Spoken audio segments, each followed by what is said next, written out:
Hi. You know me as like sort of the Yu-Gi-Oh guy or the Pokemon guy, whichever one you want. If it's about packages, like the one I got right here, it's usually about Yu-Gi-Oh. I did get some Pokemon stuff as well, but there's other card games I play. Cardfight Vanguard, for example, I just have two. It's it trial decks and that's it. I didn't want to have like one custom deck, but like the website I get them from, Spell Vault, they don't have. I don't think they stock Vanguard anymore. Like they don't get new stuff. But they do have like what they had from before. They obviously still have and will still sell.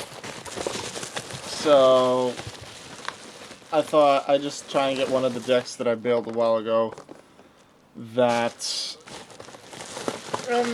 that they mostly have. So I was just looking at Cardfight area, which I usually use to play Cardfight Vanguard, and then I was just checking. Hey, a lot of these cards are quite old. I could actually use this. I can actually probably find most of the cards. And what do you know? I was able to find a total of, let's see, a card for Vanguard deck is 50 cards. I could find 38 of them.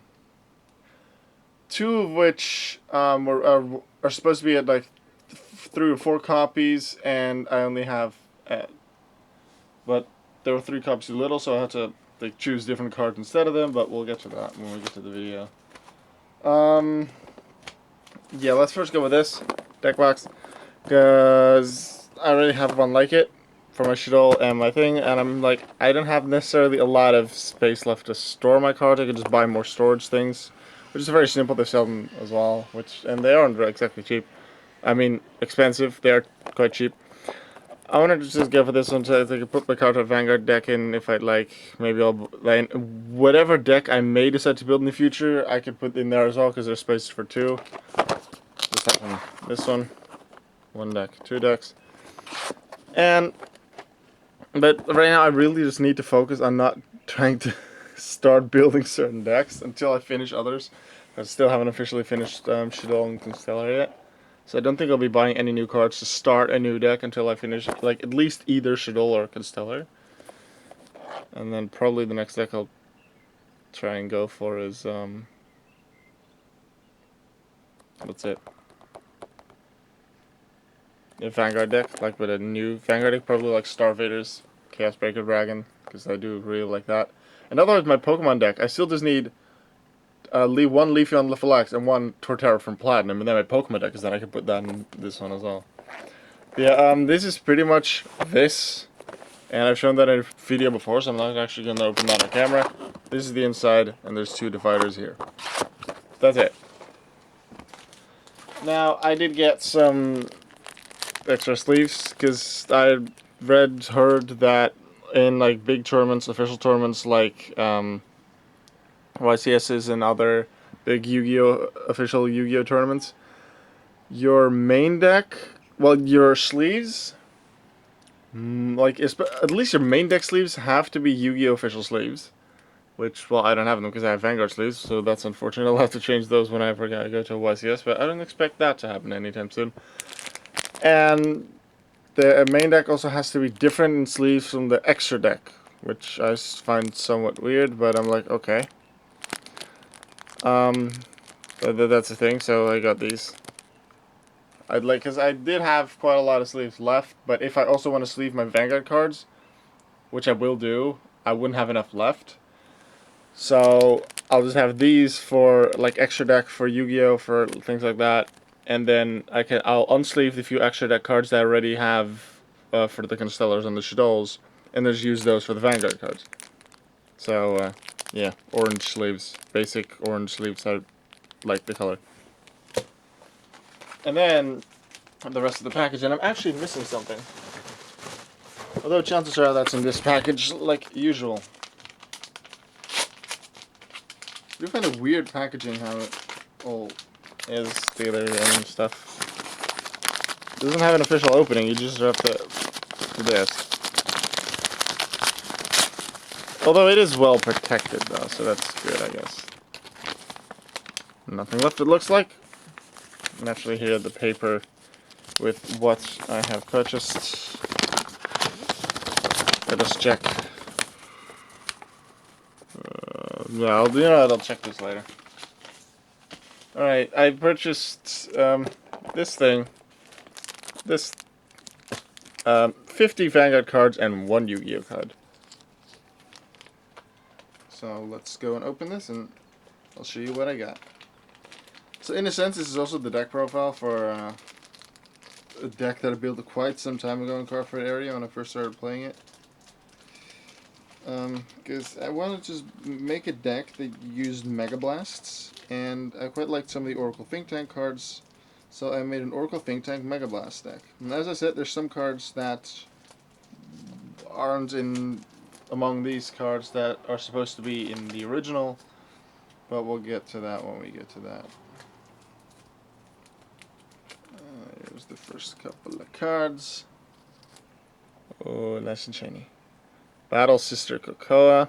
This one's supposed to be at 4 because I like checking the top card, like for the crit triggers and like for triggers in general and stuff. It's supposed to be at 4. There was only 1 left in stock, so I got 3 other great ones, which I'll probably get to in a bit. But Rabbit of Inaba, there should be 4 of those. Yep, 4 of those.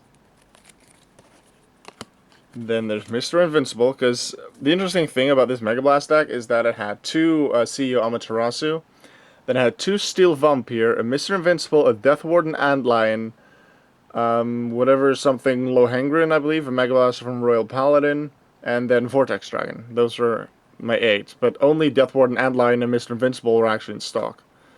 So, yeah. Unfortunately, I wasn't able to actually complete the deck properly. And I was thinking there's no actual Perfect Garden deck in there, so especially against like current meta, like this deck already wasn't that great, but especially against things like Legion and Break Ride and Stride, like this deck doesn't stand much of a chance. But you know, things happen.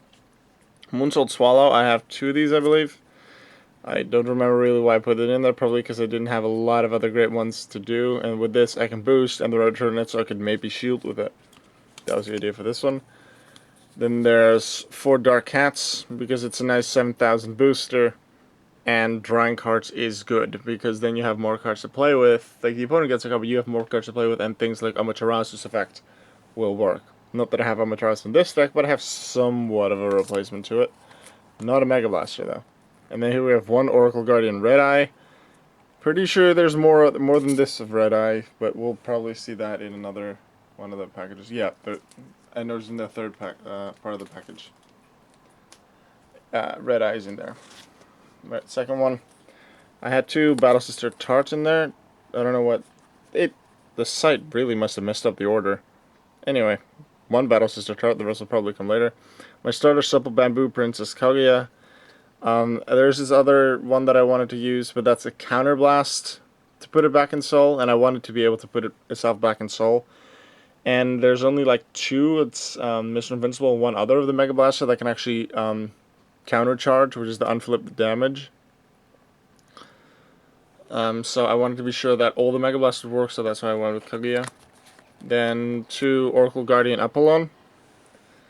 As a replacement for the Grade 3s that I didn't have, I was like, might as well go with an Oracle Think Tank. I'll replace this one when I get Amaterasu, Steel Vampire, whatever. Here's a Death Warden Antlion, one that I actually wanted in the deck. 3 copies of Circle Megas, which are the replacements for the Battle Sister Cocoa. This one just lets me know what the top card of my deck is. It doesn't actually allow me to keep it there or put it at the bottom. But it's like, 7,000 booster, and it sort of does a little bit what I want. And 3 Security Guardian, which I find it's quite a nice card to have. It's supposed to be 3 Silent Tomes. But those weren't in stock, so Security Guardian is what I went with. And they're still pretty good. I like the Stronger Intercepts. And then the 1 Yu-Gi-Oh card in there, there's Bull Blader. Because Bull Blader was used at the YCS, and this one was 20 cents. I'm like, maybe if the price goes up, and I decide to actually sell things, then maybe, and who knows what'll happen in the future that can help me make money. I was like, let's get 1. Might as well. It doesn't cost much. I can do it.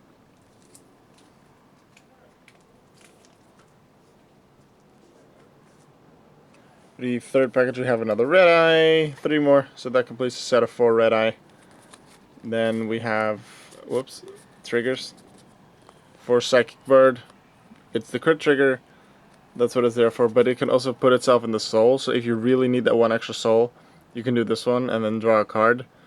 It does get rid of a 10,000 shield, so you don't really want to do that, but if you need the one more soul to get the MegaBlast off, Psychic Word is one that does allow you to do that. Then we have 4 Dream Eater as the draw trigger, and then 2 really nice and shiny, wow. Goddess of Flower Divination Sakia, not supposed to be in the deck. This is the Amaterasu replacement, because it does have the plus 4,000 power if the number of cards in your hand is 4 or more. So that's, these two would have been CEO Amaterasu, and the one grade 3 you saw earlier, the Battleroid thing, would have been, let's say, Steel Vampire. Now for the final pack, I have 2 copies of Unmyoji of the Moonlit Night, and interestingly, what I found out only when I went on the website to check, there's actually 2 different artworks for it. I only knew about this one, but there's 2 different artworks for it. They cost the same, so I was like, yeah, let's get one of both. Then there's 2 Meteor Break Wizards, which are supposed to be Lohengrin and Vortex Dragon, the original MegaBlast deck. Then 4 Battle Sister Tiramisu as 4 more draw triggers, and then Battle Sister Chai as the heal trigger for the deck. And another chart because the order is messed up. Alright, that was the video for today. Hope you liked it, and I will see you later. Bye.